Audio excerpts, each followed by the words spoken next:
welcome to Woodstock. Could you introduce yourself and what do you have at the show?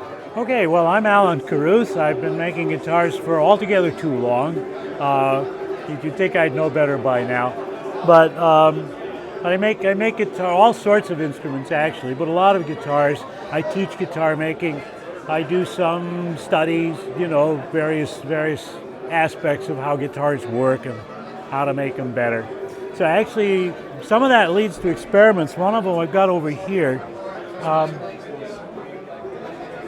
This guitar, I actually have the brother of this guitar in a case over here.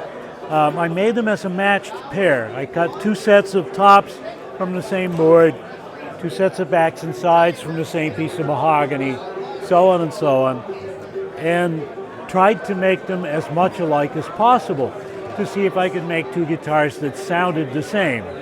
Okay, they don't sound quite the same, almost. All right, pretty close.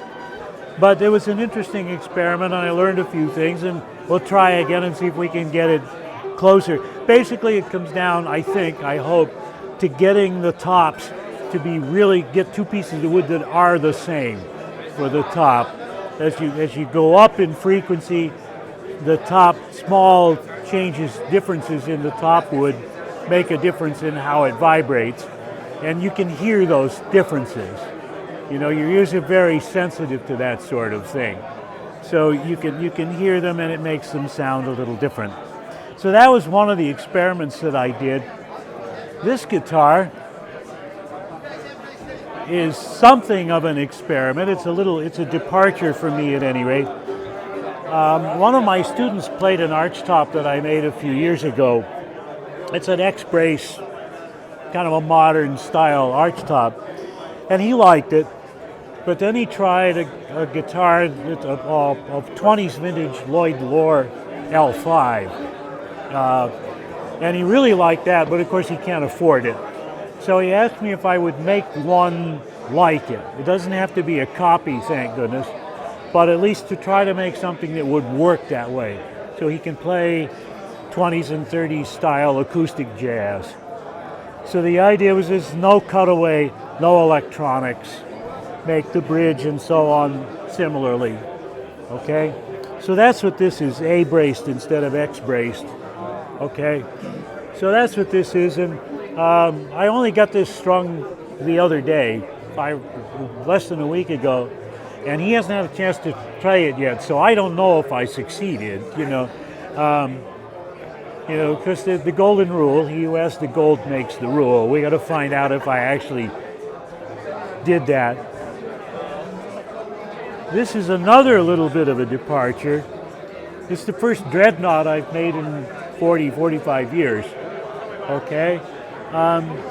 Because I play fingerstyle myself. I'm not a flat picker, and I don't know how that works.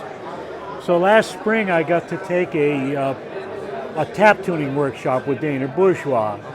And what he does is, what I do is sort of a tech version of the tap tuning thing. Where he does tap tuning. I use what they call Chladni patterns, where you use a signal generator and so forth to make those tap tones visible. So I got some pointers from him as to how light to make the braces and so forth, and made this top and built a guitar around it. This particular guitar is something I'm doing a lot more of these days. This is all domestic wood. So the back and sides on this are red oak, okay? The neck is cherry. The top is Sitka spruce. And the fingerboard and bridge are the American ebony, persimmon, which is normally not black, but this has been dyed black, okay? So that it looks like ebony and works like ebony, but it's a North American wood. So that's worked out quite well. The last thing I'll talk about, this guitar, this is a harp guitar that I built for one of my customers. He had a harp guitar I built several years ago, and it's too long to get a flight case for. So he wanted something he could carry. So after thinking about various ways of doing it, I came up with this. The idea is that this folds, so you can slack off the guitar strings, turn it over. You would put it down flat on the table, okay? You undo this screw and pull the neck out, okay?